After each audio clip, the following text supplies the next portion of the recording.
भारत गौरव आचार्य श्री पुलक सागर जी गुरुदेव के प्रवचन और लेटेस्ट धार्मिक भजन व कार्यक्रम निशुल्क देखने व सुनने के लिए हमारे YouTube चैनल जीन शरणम मीडिया को आज ही सब्सक्राइब करें और सबसे पहले देखने के लिए बेल आइकन पर क्लिक जरूर करें। नारायण श्री कृष्ण वो महान आत्मा हुए इस धरती पर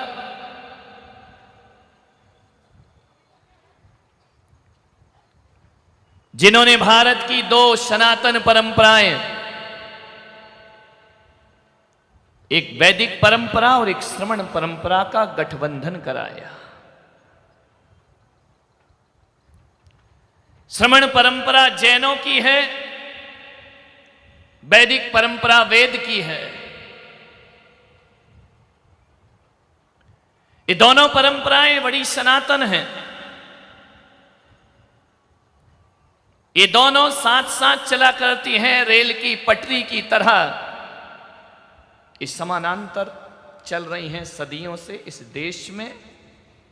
और हिंदुस्तान के कोई मौलिक धर्म यदि धरती पर हैं तो श्रवण धर्म और वेद धर्म मौलिक धर्म इस धरती पर। ये बाहर से नहीं आए हुए हैं, ये हिंदुस्तान की ही मूलभूत धर्म है। इन्होंने सारे जगत को अध्यात्म का संदेश प्रदान किया है। नारायण श्री कृष्ण जिनका जन्म ऐसे राजकुल में हुआ जहां केवल अवतार पुरुष ही जन्म नहीं लिए हैं, वहां तीर्थंकर जैसी आत्मा का भी जन्म होता है। तीर्थंकर का भी जन्म उसी कुल में होता है। नारायण अवतार का भी जन्म उसी कुल में हुआ करता है। बलभद्र का जन्म उसी कुल में हुआ करता है। ऐसा वह वंश, ऐसा वह कुल जहां पर महान महान आत्माओं ने जन्म लेकर हरि कुल को धन्य कर दिया, यदु कुल को धन्य कर दिया। महान पुरुषों का जन्म हुआ उस परिवार में।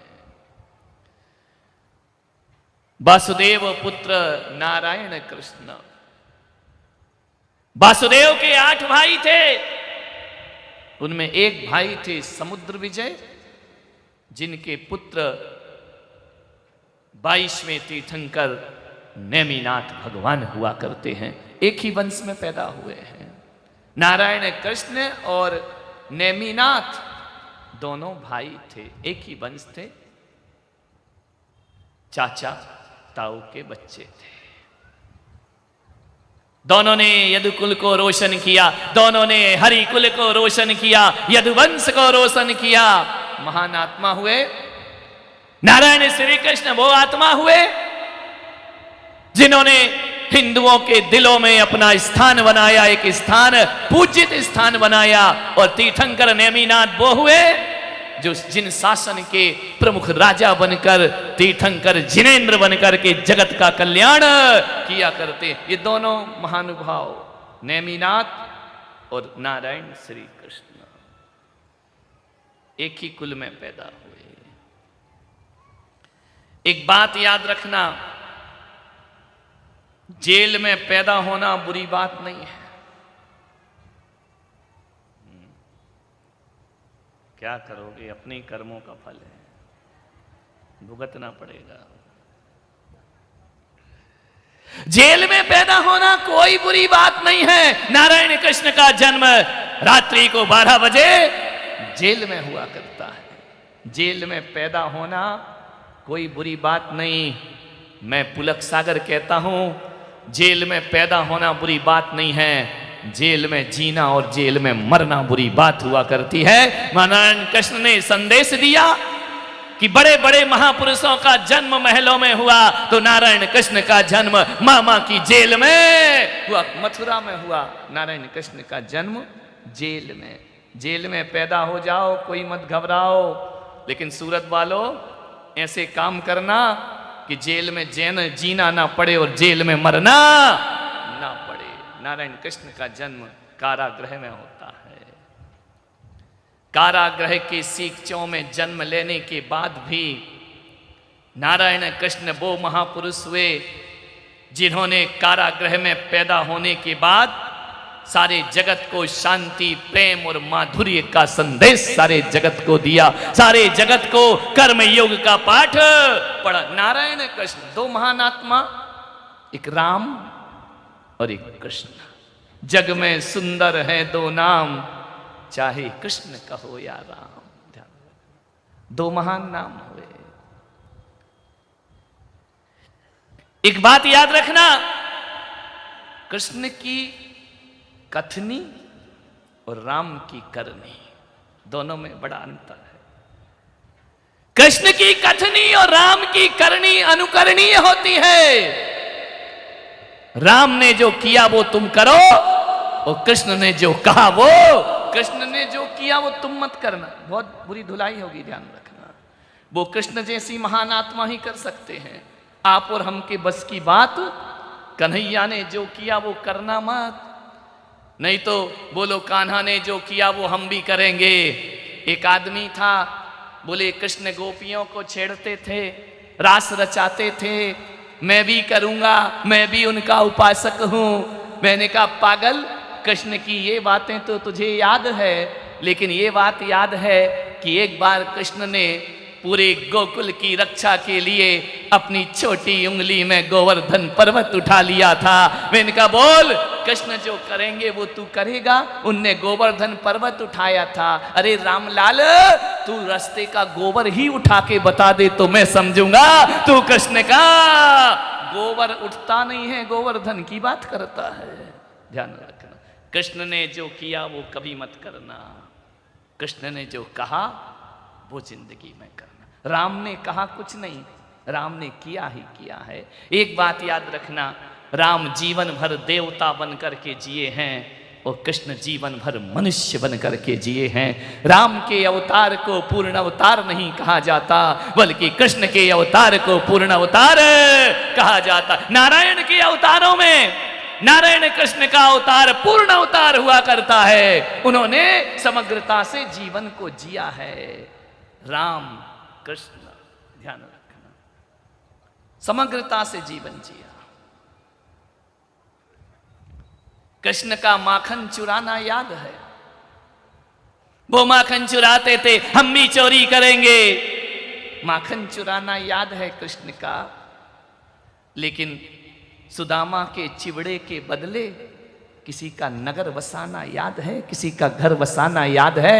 एक तरफ माखन चुराते हैं तो दूसरी तरफ किसी की दुनिया भी बसाने की ताकत रखा करते हैं। नारायण कृष्ण वो हैं जो गोपियों के चीर चुरा लिया करते हैं। नहाती हुई यमुना में गोपियां, कृष्ण जाकर उनके वस्त्र चुरा के कदम के पेड़ में टांग दिया करते हैं। एक बात याद रखना, कृष्ण के चीर चुराने की बात याद रखने वालों, यदि कृष्ण किसी गोपी के चीर चुराते हैं तो किसी द्रौपदी का चीर बढ़ाने की ताकत भी रखा कर। अकेले वस्त्र नहीं चुराते हैं, किसी की लाज भी बचाते हैं जाकर। एक बात याद रखना, कृष्ण यदि रास लीला रचाते हैं तो किसी अर्जुन को कर्म योग का पाठ भी नारायण कृष्ण पढ़ाया करते हैं। अरे मोहन भोग खाने वाला, 56 भोग खाने वाला वो कन्हैया वक्त पड़ जाए तो विदुरानी के केले के छिलके भी स्वीकार। अद्भुत जीवन है नारायण कृष्ण का। ऐसा संपूर्ण जीवन कोई महात्मा नहीं जी पाया इस धरती पर। नारायण कृष्ण ने ऐसा जीवन जिया, मिसाल है विरोधाभासी जीवन। मालूम है, नटखट कन्हैया की शरारतें याद हैं, लेकिन है कोई धरती पर ऐसा 45 मिनट में जिसने गीता के 700 श्लोक जगत को प्रदान कर दिए। मात्र 45 मिनट में। जितनी देर में प्रवचन करता हूं ना, कितना बोलता हूंगा मैं, 20 page, 30 page, 40 page. Narayan Krishna जब गीता का उपदेश करते हैं 45 मिनट में 700 श्लोक की गीता सारे जगत को प्रदान कर दिया। गीता में नारायण ने कर्म योग का पाठ पढ़ाया। स्वामी विवेकानंद अमेरिका गए, वहां की किसी लाइब्रेरी में जाकर देखा तो उनके साथ व्यंग्य किया गया। गीता जो थी वह धार्मिक लाइब्रेरी में सबसे नीचे रखी हुई थी, उसके ऊपर दुनिया के सब ग्रंथ रखे हुए थे। विवेकानंद से कहा कि देखो तुम्हारी गीता की ये इज्जत है, यहां पर सबसे नीचे रखी है गीता और पाश्चात्य दर्शन सब ऊपर रखे हुए हैं। मालूम है स्वामी विवेकानंद ने क्या कहा? ये गीता नीचे ही रखी जाना चाहिए, गीता का स्थान नीचे ही होना चाहिए और आधुनिक धर्मों का स्थान ऊपर होना चाहिए। बोले इसमें तो गीता का अपमान होता है। बोले नहीं, यदि गीता ऊपर रख देते तो गीता का अपमान हो जाता, गीता तो नीचे रहना चाहिए, क्योंकि गीता ऐसा ग्रंथ है जो सब धर्मों की नींव हुआ करता है और नींव नीचे होती है। और ये बाकी के ग्रंथ, एक बात याद रखना, नींव नीचे होगी तो इमारत मजबूत होगी। अध्यात्म सभी धर्मों का नींव हुआ करता है, ध्यान रखें। गीता तो यही होना चाहिए। गीता ने तो सारे धर्मों को संभाल के रखा है, ध्यान रखें। मान्यवर क्या लोग रहे वो। आपसे निवेदन करता हूं, 3 महापुरुष इस धरती पर हुए, अनुकरणीय है। श्री राम, नारायण कृष्ण, भगवान महावीर। ध्यान रखना, 3 महान आत्माएं इस धरती पर हुई। सोचना है आपको। राम ने मर्यादाओं का स्थापना किया, कृष्ण ने मर्यादाएं सब तोड़ के रख दी। जितनी राम ने बनाई एक एक तोड़ डाली उन्हें, मर्यादाएं नहीं। राम ने मर्यादाओं का निर्माण किया, कृष्ण ने मर्यादाएं तोड़ दी, नृत्य भर दिया। पूरी रामचरितमानस रामायण को देखना, पूरी जिंदगी में राम कभी नाचे नहीं होंगे, नृत्य नहीं किया होगा। बचपन में भले ठुमक चलत रामचंद्र बाजत, वो बचपन बस, और जैसे ही होश संभाला राम के जीवन में कभी नृत्य नहीं आया। उठा के देख लेना कोई भी रामायण, कहीं भी उन्होंने नाचा नहीं है। रामायण सीरियल देख लो, रामायण के ग्रंथ देख लो, 108 प्रकार की रामायण देख लो, जैन रामायण देख लो, कहीं भी राम ने नृत्य नहीं किया। राम गंभीर है, धीर वीर गंभीर रघुवीर। राम ने कभी नृत्य नहीं किया। अपने कन्हैया शायद ही कहीं हो जहां नहीं नाचे हो। ध्यान रखना, बचपन से नाचे, जवानी में नाचे, अंत समय तक उनके जीवन में नृत्य ही नृत्य था। जितनी मर्यादाएं राम ने बनाई, कृष्ण ने सब तोड़ दी। ध्यान रखना, बिल्कुल विपरीत जीवन है। एक धनुष उठाते हैं तो एक संगीत की बांसुरी हाथ में उठाए करते हैं। दोनों का जीवन बिल्कुल अलग है। लेकिन मैं आपसे कहता हूं, महावीर ने नृत्य नहीं किया, महावीर भी कभी नहीं नाचे होंगे। नाचने वाला तो एक ही अवतार धरती पर पैदा हुआ, और वो हुए नारायण श्री कृष्ण, जिनके जीवन में आनंद ही आनंद था, जिनके जीवन में नृत्य ही नृत्य था। अरे जेल में पैदा होने के बाद भी जो आत्मा नृत्य नहीं भूला करती है, वह मनुष्य का जीवन विपरीत परिस्थिति में पैदा होकर भी जीवन में आनंद कैसे रखा जाता है, ये नारायण श्री कृष्ण से जाकर के पूछिए। कि बचपन से ही तो दुश्मन साथ थे, पैदा होते ही दुश्मन पीछे लगे हुए थे। तुम्हारे तो 2-4 आ जाएं तो घबरा जाते हो, उनके तो पैदा होने से पहले ही दुश्मन आ गए, अभी तो गर्भ में नहीं आए। घोषणा हो गई देवकी का 8वां पुत्र तुम्हारा वध करेगा कंस। मृत्यु की तैयारियां शुरू हो गई। पैदा नहीं हुए कृष्ण और मारने के षड्यंत्र रचे जाने लगे। कैसा संघर्ष में जीवन नारायण श्री कृष्ण का। मालूम है, मैं एक दिन सोच रहा था बैठा बैठा कि राम कृष्ण और महावीर, राम ने मर्यादा का निर्माण किया, पग पग पर मर्यादाएं रखी राम ने, कदम कदम पे मर्यादाएं, रिश्तों में मर्यादाएं, समाज में मर्यादाएं, राष्ट्र धर्म देश धर्म में मर्यादाएं, पग पग पे राम ने मर्यादाओं का निर्माण किया। लेकिन कभी सोचना अपने जीवन में डिसिप्लिन, राम ने बहुत ज्यादा डिसिप्लिन जिया, इतना कोई नहीं जी सकता है। ज्यादा डिसिप्लिन हो जाए ना, ज्यादा अनुशासन हो जाए ना तो जीवन निराश हो जाता है, नीरस हो जाता है। आपको ज्यादा अनुशासन में रखें तो ज्यादा अनुशासन भी बंधन बन जाता है, कभी कभी उबाऊ माहौल हो जाता है। आपसे कहा जाए कि दिन भर में 5-6 घंटे मौन रहो तो वो दिन बड़ा भारी हो जाता है। ध्यान रखना, जहां जगह मिले वहां बैठ जाओ, जहां भी मिले वहीं बैठ जाओ। मेरे पास गोवर्धन पर्वत तो नहीं है, लेकिन ये पंडाल है, बैठ जाओ, तुम्हारी सुरक्षा होगी। ज्यादा मर्यादाओं से जीवन नीरस हो जाता है, उबाऊ हो जाता है, बोरियत होने लगती है। जब देखा कि राम की ज्यादा मर्यादाओं से जीवन नीरस होने लगा तो कृष्ण ने समझा कि अब जीवन में आनंद भरना चाहिए। इसलिए कृष्ण जब धरती पर आए, वो मर्यादा और नीरसता दूर करने के लिए वह नृत्य लेकर के जगत में प्रस्तुत हुआ करते हैं। जिनके पैरों में छम छम घुंघरू बजा करती है, जिनके अधरों पर बांसुरी हुआ करती है, जिनके जीवन में उमंग और नृत्य हुआ करता है।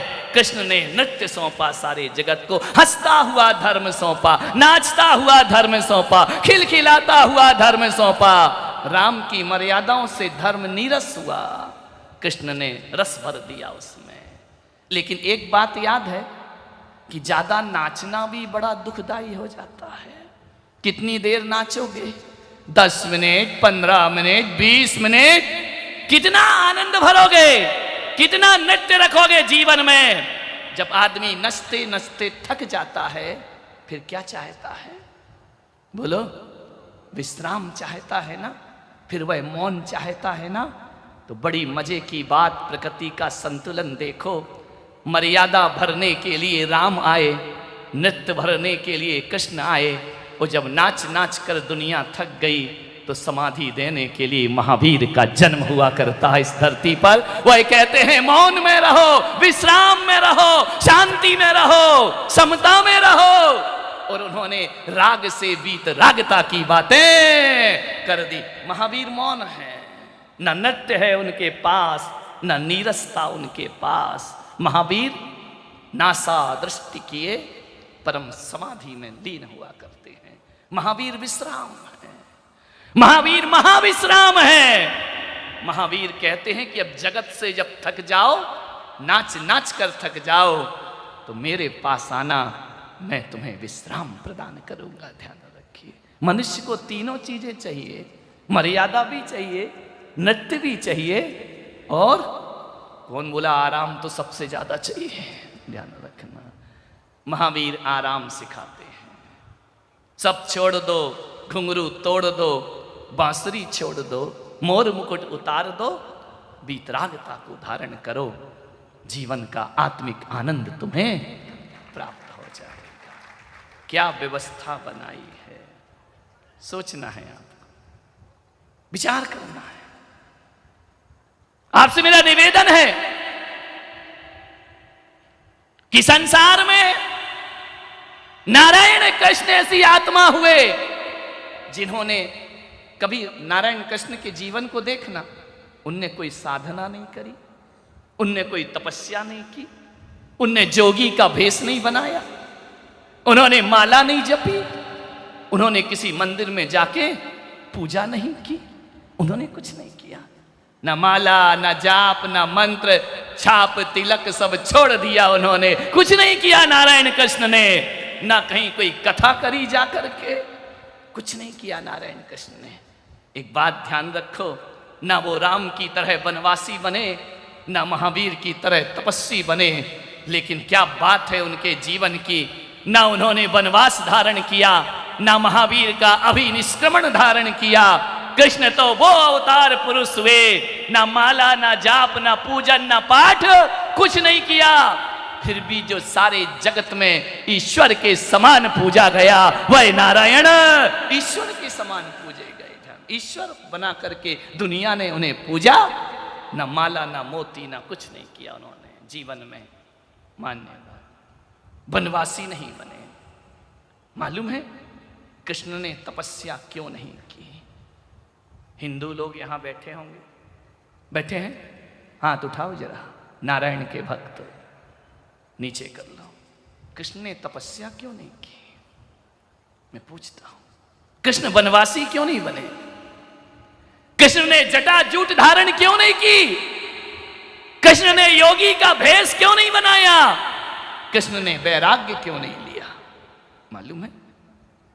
उठा के देखना, कृष्ण लीला में कहीं नहीं मिलेगा। जब मैंने सोचा कि कृष्ण ने तपस्या क्यों नहीं की, और जब मैंने कृष्ण के जीवन के अंदर झांक कर देखा, तो मैं कह सकता हूं कि कृष्ण तो तपस्या अपने जन्म से ही साथ लेकर के आए थे।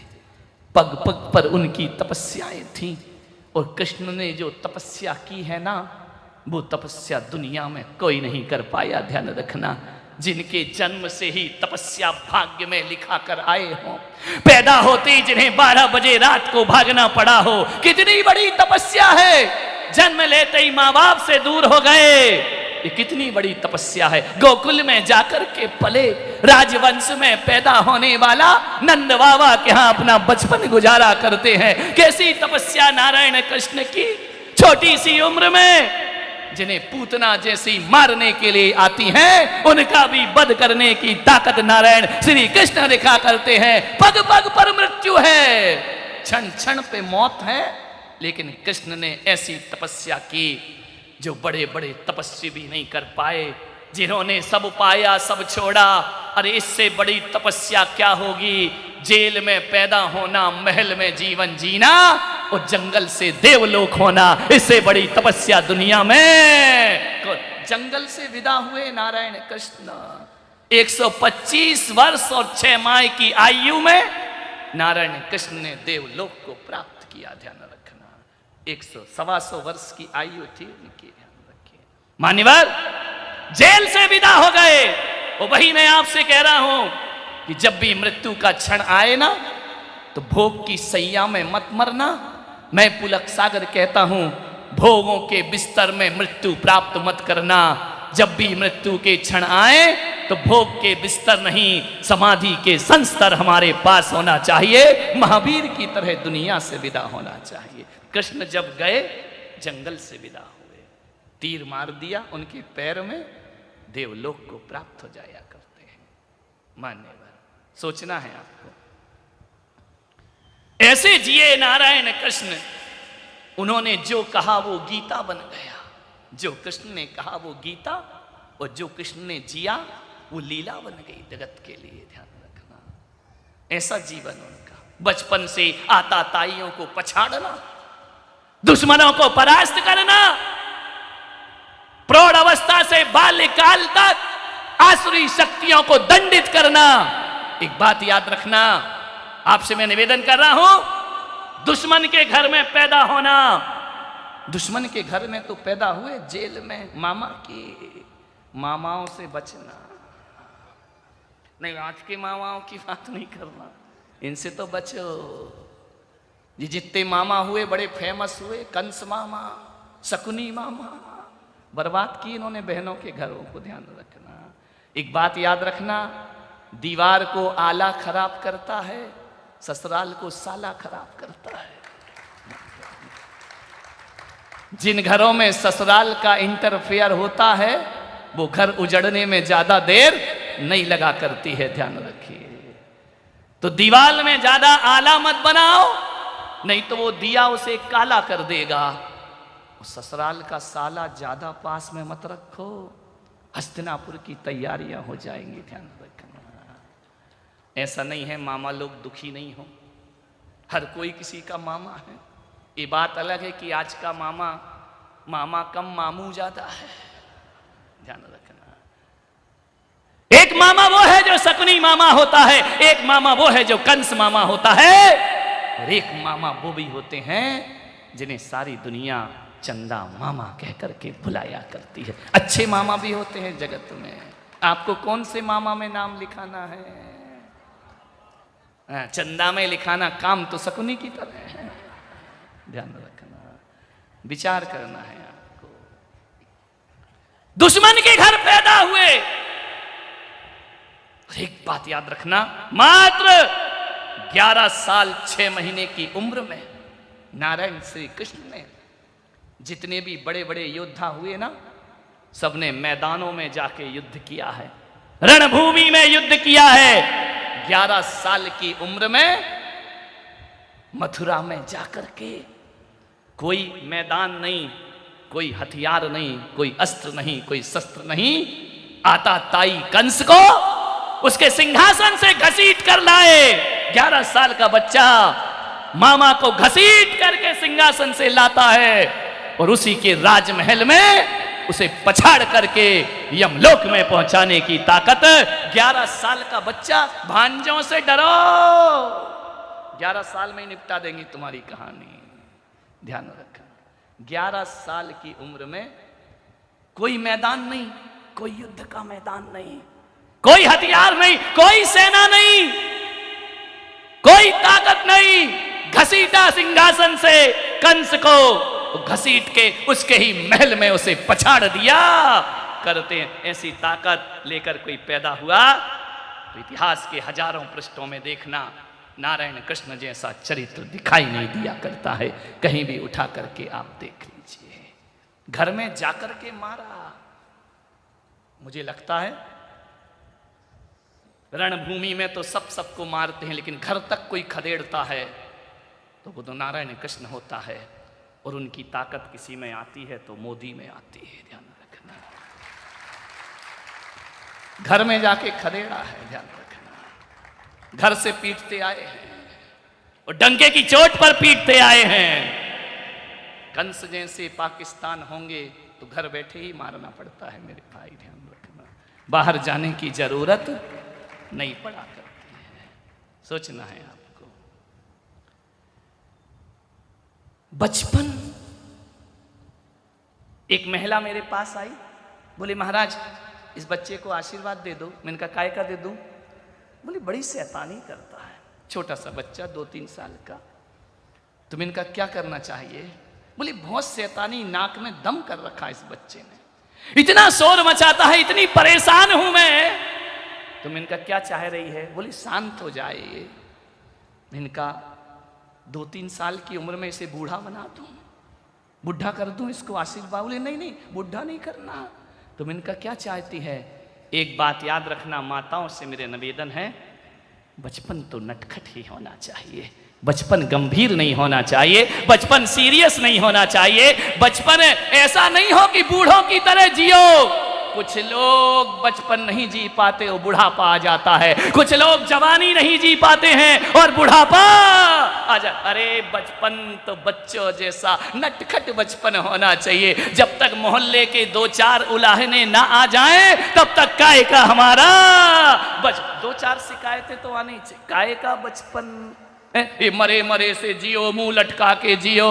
अरे शिकायतें तो आना चाहिए ना, आए शिकायत करें। बचपन नटखट की तरह जीना, कृष्ण का जैसा। मैं आपसे निवेदन करता हूं कि बचपन कृष्ण जैसा जियो, जवानी राम जैसी जियो, बुढ़ापा महावीर जैसा जियो, तुम्हारी जिंदगी सार्थक हो। बुढ़ापा महावीर जैसा जीना, जवानी राम जैसी जीना, बचपन कन्हैया जैसा जीना। आने दो उलाहने, शैतानी करने दो, बच्चों को ज्यादा शांत। एक बच्चे में परेशान हो गए, कितने होते थे मालूम है तुमको? सोचना कैसे पालते होंगे, बोलो। एक बच्चा सिरदर्द बन गया। अरे बाल गोपाल बाल चेष्टाएं, माखन चुराया। क्यों रे कन्हैया तूने माखन खाया? नहीं चुराया, मुंह में तो लगा है। ये ग्वाल वालों ने मेरे मुंह में लिपटा दिया। कैसा नटखट बचपना, माखन चुराए, मटकी फोड़े। कन्हैया, यशोदा परेशान हो गई, रोज शिकायतें। मैया तेरे कान्हा ने ये किया, मैया तेरे कान्हा ने मटकी फोड़ दी, मेरा माखन चुरा लिया, मेरी गाय का दूध चुरा लिया। सारे दिन कन्हैया की शिकायत के सिवा और कुछ नहीं। माँ गुस्सा भी हो जाती, माँ कभी कभी रोने भी लगती, माँ गाल में एक चपत भी लगाती, लेकिन वह बाल सुलभ चेष्टाएं नारायण कृष्ण की। मारने के बाद मैया धार धार आंसू बहाया करती थी। ध्यान रख, माँ मारती भी है, गले से भी लगा लिया करती है, माँ पुचकारती भी है, मालूम है मैया यशोदा कन्हैया की आंखों में काला काजल भी लगाती थी और शरीर पर मैल लग जाए तो नहलाती धुलाती थी। कन्हैया ने कहा मैया एक तरफ तो मैला हो जाता हूं तो तू यमुना में नहलाती है और उसके बाद ये मैल फिर मेरे माथे पर लगा देती है। मैया यशोदा ने कहा कि कान्हा तेरा नहलाना भी मेरा प्यार है और आंखों में काजल लगाना भी मेरा। माँ की ममता बड़ी अजीब ममता होती है। चांटा मार दे वही भी उसकी ममता है, प्यार से गले लगा ले वही भी उसकी। अरे अभागे हैं वो लोग जिनके गालों पे माँ के चांटे ना पड़े हों, ध्यान रखिए। उससे बड़ा अभागा दुनिया में कोई और। दो चार चांटे मुझे तो पड़े हैं, तड़ातड़ लगता नहीं है मुझे देख के, ध्यान रखिए। नटखट कन्हैया जहां जाए वहां छेड़छाड़ करे। गोपियां परेशान हो गई, मैया तेरा कन्हैया मटकी फोड़ता है, तेरा कन्हैया हमारा दूध चुराता है। कितना ऊपर सीका लगाए चढ़ जाता है एक। ये ग्वाल वालों को साथ लेके खिड़की से कूदकर पूरा माखन, अरे माखन खाए तो खाए मैया, ये फोड़ करके पूरा माखन बिखरा दिया। यशोदा ने कहा बहुत परेशान कर लिया इसने, पकड़ा कन्हैया को, इधर आ, आज के बाद तू गोकुल की गलियों में गया। कन्हैया मुस्कुरा रहे हैं, माता डांट रही है। दोनों छोटे छोटे से हाथों को लिया, माता ने ओखल से बांध दिया, रस्सी से बांध दिया। यशोदा मैया ने, कन्हैया बोला बांध दो, मुझे क्या फर्क पड़ता है। पैर बांध दिए, हाथ बांध दिए। नटखट यशोदा का ये नंदलाला बांध दिए। यशोदा अपना काम कर रही है। मालूम है क्या हुआ, कन्हैया को क्या बांधा। गोपियां जो शिकायत करने आई थी थोड़ी देर बाद आती है, मैया कान्हा को छोड़ दे। उसने कहा पागल हो क्या तुम, दिन भर शिकायत करती हो। मैया ये कुंज गलियां बड़ी सुनी सुनी लगती हैं, जहां कन्हैया ना हो वहां शमशानी माहौल हो जाता है, इसे छोड़ दो माता। मैया ने कहा नहीं छोड़ूंगी, ये माखन चुराता है ना। कन्हैया ने कहा देखता हूं मैया तू कैसे नहीं छोड़ेगी। बड़ा नटखट था, बाल चपल सुलभ चेष्टाएं। क्या हुआ गोकुल में, कन्हैया को बांध दिया, गायों ने दूध देना बंद कर दिया। पूरा गोकुल चिंतित हो गया, आज गाय दूध क्यों नहीं देती है। ग्वालों ने पूछा गोपियों से कि दूध क्यों नहीं लगाती हो। बोले हमारे हाथ भर गए लेकिन गाय दूध नहीं दे रही है। एक सखी ने कहा ऐसा करो, अपन ने कन्हैया को बांध दिया है ना माता यशोदा ने, जब तक कन्हैया नहीं छूटेगा गाय दूध नहीं देगी।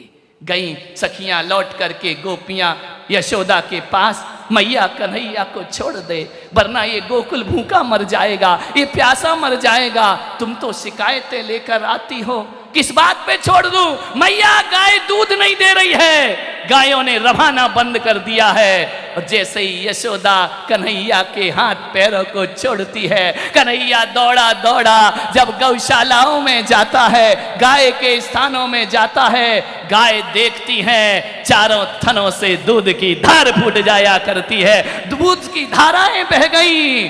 बाहरे नटखट कन्हैया। यशोदा ने कहा मैं तेरे साथ क्या करूं, मैं क्या करूं तेरे साथ। बांधती हूं तो गाय परेशान होती है और नहीं बांधती हूं तो गोपियां परेशान होती है। कैसा नटखट जीवन कन्हैया का।